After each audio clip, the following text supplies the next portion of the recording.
everyone. Welcome to this NCAA Championship Preview edition of Lacrosse Now. I am Tom Eschen. We'll hear from 6 players involved in this weekend's Final Four men's and women's games, and we'll also get you set up for championship weekend as always.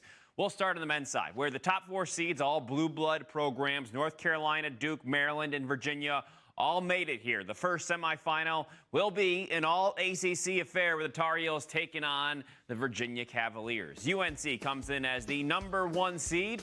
Bit of a surprise to some. The Tar Heels at 13-2. They got the highest scoring offense in the nation, 16.5 goals per game. They'll be looking for their first national championship since 2016, which of course had broken that 25-year title drought. Big reason for the Tar Heel success, attackman Chris Gray. In his second season in Carolina, but first full season, he was second in the nation in points this year with 86, just 1 behind Jared Bernhardt. When he transferred from BU, it was with national championship aspirations. I had a chance to speak with him this week.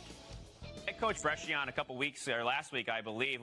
I asked him about that stretch you had in April where you lost a couple in a row, including to Virginia as well in there. What changed since then in your mind? What did you see sort of flip that's enabled you to finish the season so strong? Yeah, I think that game was pretty unique for us. Obviously, we lost, so we had a meeting that next Monday, and we all kind of just regrouped and, figured out what we did wrong and all kind of thought of the best ways we can move forward. Since then, we really seem to be clicking on all cylinders. I mean, we're getting great games from our defense, our offense. Obviously, Colin Krieg is one of the best goalies in the country. He does great. So just really regrouping and settling down and knowing that it's a long season, that there's going to be some bumps in the road, but overcoming adversity is kind of what we've focused on. Yeah, and something else we talked about with Coach last week was the fact that last year it was unfinished business kind of a feel, and a lot of questions were around there, maybe about you guys. You didn't play any ACC opponents despite being undefeated. And he said there was a little bit of a chip attached there. Did you feel that and that motivation coming into this season as sort of, hey, we got something to prove here this year? Definitely. I would say last year, obviously, off to a great start, 8-0. Having to leave the team and the campus so early definitely hurt. And then this season coming back, I think we felt in the locker room that we were being overlooked a little bit in the beginning of the year. Whether it's people saying, oh, give this team the championship or whatnot. But at the end of the day, we always try to block that out. And we know what we have in our locker room, but it's really just about putting it together on Saturdays. So that's something we've tried to stick to. How are you feeling going into this Final Four? Nervous, excited, a little bit of both? Really, really excited. I mean, this is why you come to UNC, to play in big games like this. And anytime you're playing past May 15th, it's a great feeling. So really looking forward to this weekend. I know the rest of the guys are as well. Here's a look at how they stack up stats-wise. Virginia can score at a prolific rate as well. They're 14.62 goals per game. That's 4th. The Cavs giving up about a goal less per game as well. Pretty big edge in face-off win percentage.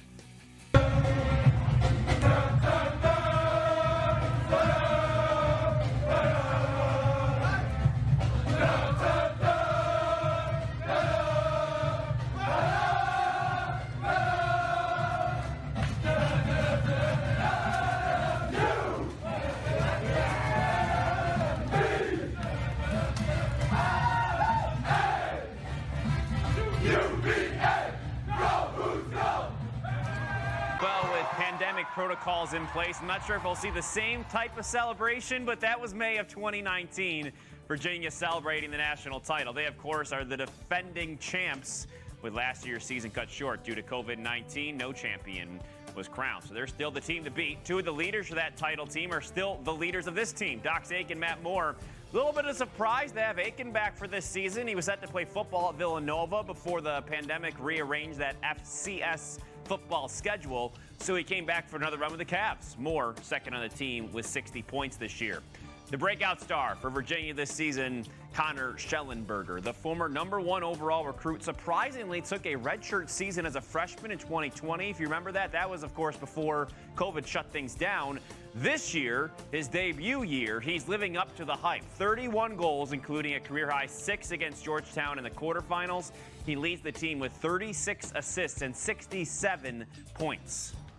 All right, let's get to the other men's semifinal, which has second seed Duke against third seed Maryland. The Blue Devils had All the hype coming into the season, but it's the Terps that bring in that undefeated record out of the Big Ten, with a number of high-profile transfers on the other end for Duke, and the return of a number of star players for their extra year or returning from injury. All sorts of guys coming in addition to the number 1 recruit. Duke was expected to have a big year, and they spent the first half of the season ranked number 1 until a loss to North Carolina on April 1st. Of course, the biggest name to join the Blue Devils for 2021, Michael Sowers. After starring at Princeton for 4 seasons, he used that extra year of eligibility to play at Duke, and he's playing in the NCAA tournament for the first time in his college career.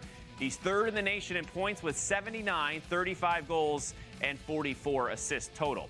With those 79 points now, Michael is 2nd on the all-time points list. He passed Pat Spencer for 2nd all-time with his 3 goals and an assist in the quarterfinal against Loyola. A total in his career, 381 points. He would have to do something rather spectacular during championship weekend to catch Lyle Thompson, who holds the career record with 400 total. Looks like it's going to stay there for at least the foreseeable future.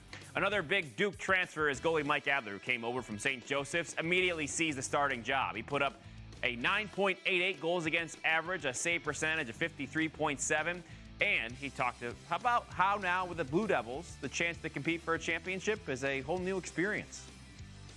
At St. Joe's, we wanted to make the tournament. That was our goal. We wanted to win an NEC championship and kind of make a run in the tournament. That was what we were talking about. And then going through the transfer process and kind of realizing the schools that maybe I could attend, and Duke being one of those schools, it's like, all right, like I want to win a national championship. I want to play at the pinnacle, and I want to be around those guys who also want to do that. And it's been an epic journey, and I've chased the best experience. And the national championship is great, but like what motivated me the most the last couple of weeks was just being able to spend one more week with my teammates and being around these guys, because it's just so fun.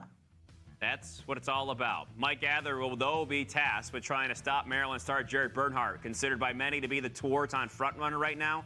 Bernhardt leads the nation in goals with 64, points with 87, and points per game, 6.21. He's a handful. Just ask his own teammate, Brett Makar, who talked to Travis Eldridge about facing him in practice every day. Here. Playing against Jared Bernhardt in practice is what? A headache. I think as far as Jared goes, not only the best lacrosse player I've ever been around, but the best athlete I've probably ever watched live. So I think when you combine those two together, like I said, a headache. He's since I got my freshman year of college early on, whether it was him, tripping me up behind the net or whatever it is, he's definitely always made practice hard, and it's definitely made me better as a player. So. Obviously, don't give any secrets away, but have you figured out a way to stop him, or is it just not like it's just a flip of the coin and guessing every time? Yeah, I think he adds something new to his game like every day. So kind of impossible to figure him out. And like I said, he's a phenomenal athlete. So whether it's his change of direction or straight line speed, he is phenomenal and the best that I've seen or been around. So.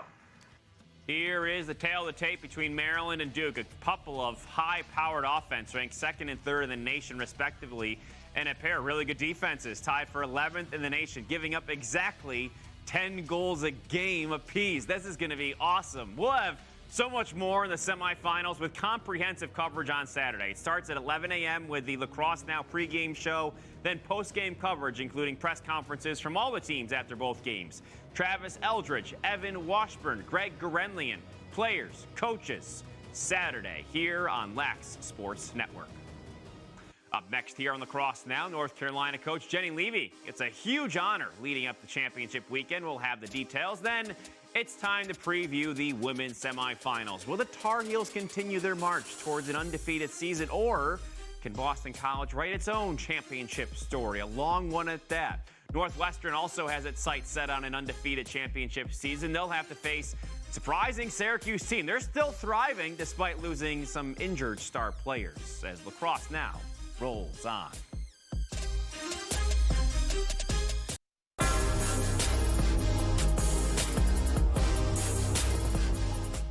A big honor for North Carolina coach Jenny Levy this week as she was announced as part of the 2021 class for the National Lacrosse Hall of Fame.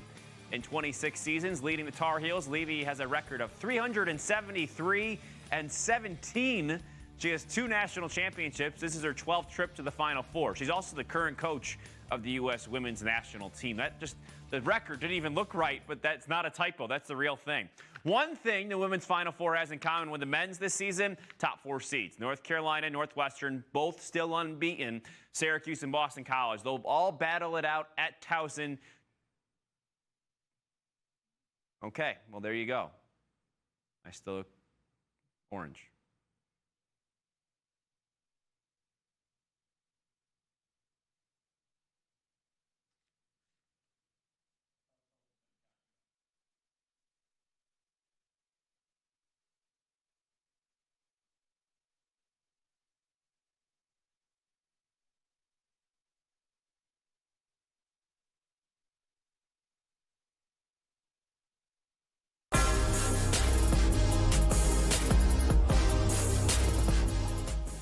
A big honor for North Carolina coach Jenny Levy this week as she was announced as part of the 2021 class for the National Lacrosse Hall of Fame.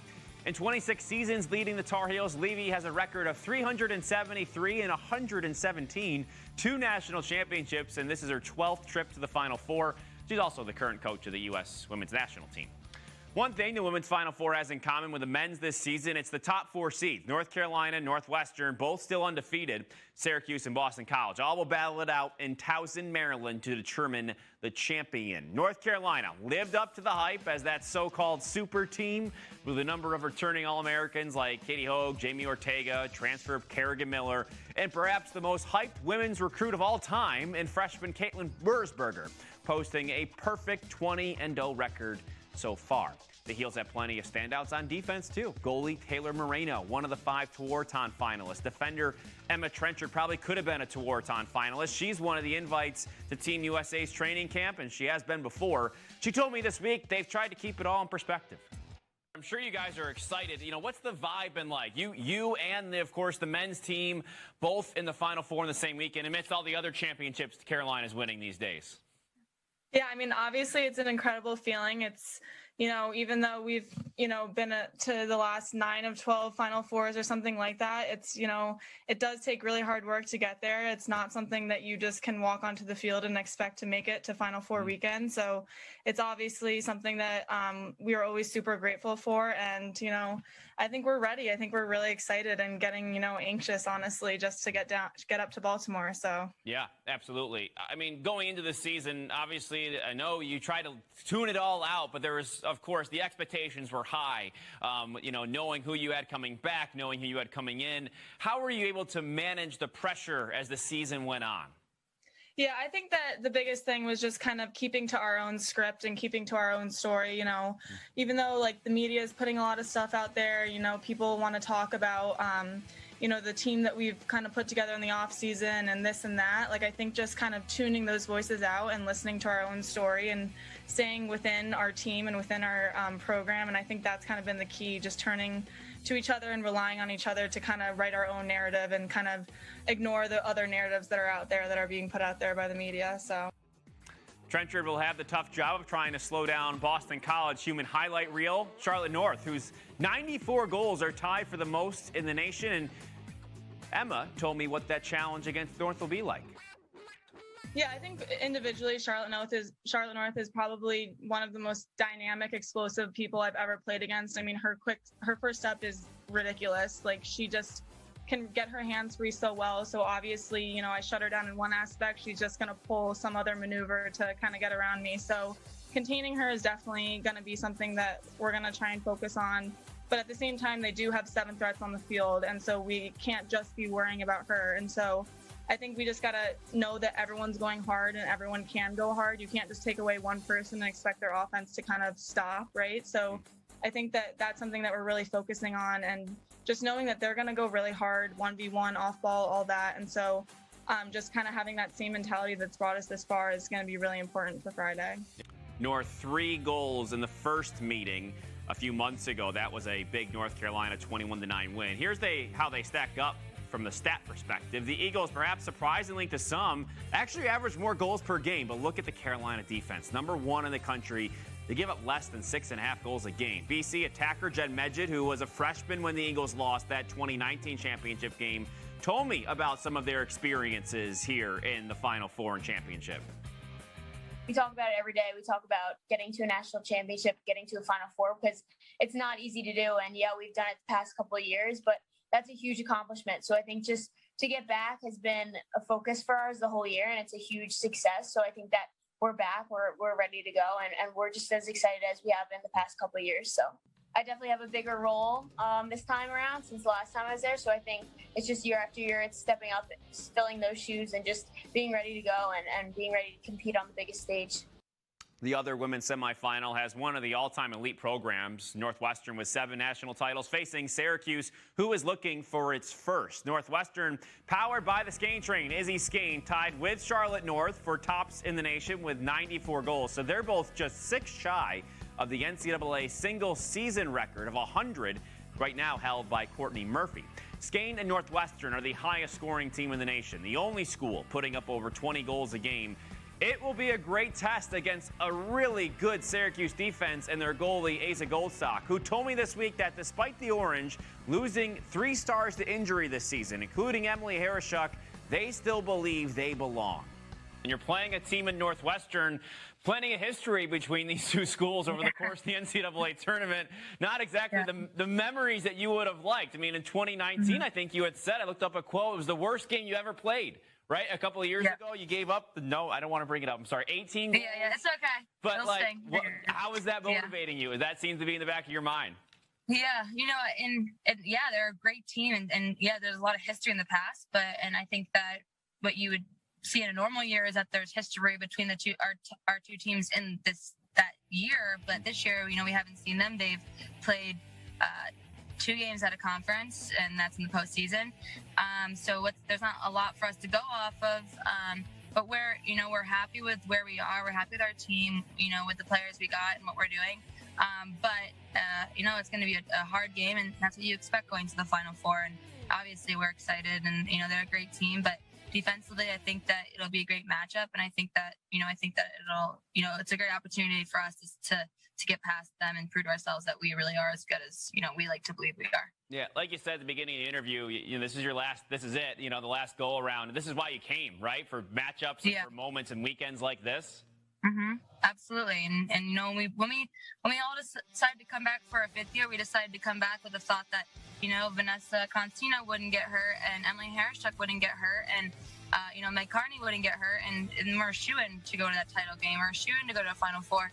But I think that if we look back, in January and you say to people that those 3 kids would be out, I don't think anyone would have our names down in championship weekend. So I think that's just how much we believe in ourselves. So we'll have even more in-depth coverage of the women's semifinals beginning 11 a.m. on Friday, our 1-hour pregame show. Then after each semifinal, comprehensive post-game coverage, including post-game press conferences from all the teams. I'll be joined by Kelly Berger, who'll be breaking everything down before and after the games.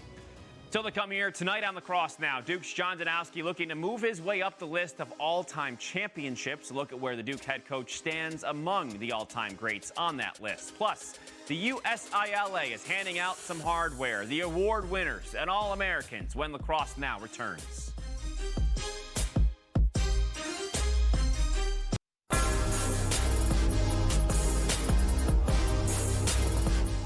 John Danowski could add to his already incredible legacy this weekend. He's won 3 national championships at Duke since taking over as head coach for that 2007 season, then came in 2010, and then back-to-back in 2013 and 2014. Those are the championships. Danowski is already the all-time winningest Division I head coach with 432 wins. Pretty incredible. Here's the list of coaches with the most NCAA championships. Bill Tierney with 7, followed by Roy Simmons Jr. and John Desko.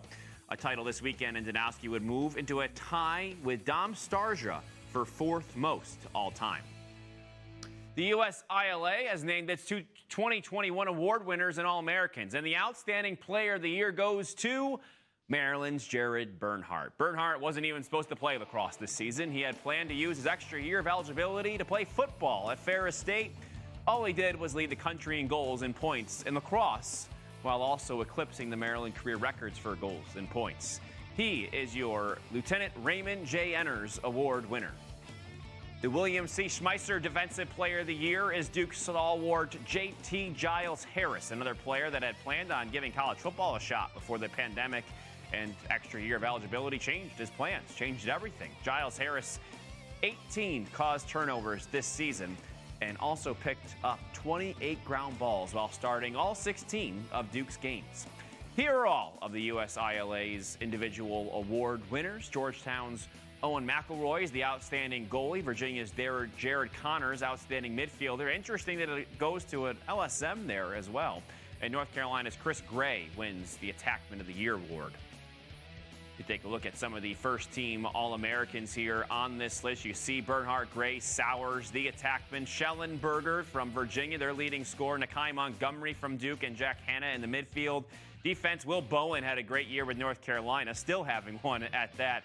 Mikey Sisselberger, unbelievable at the face-off X this year. He led the nation in face-off percentage. Kelly Amonte Hiller already with 7 national championships as a coach to her name, looking to tie the all-time record this weekend. You're watching Lacrosse Now on Lax Sports Network.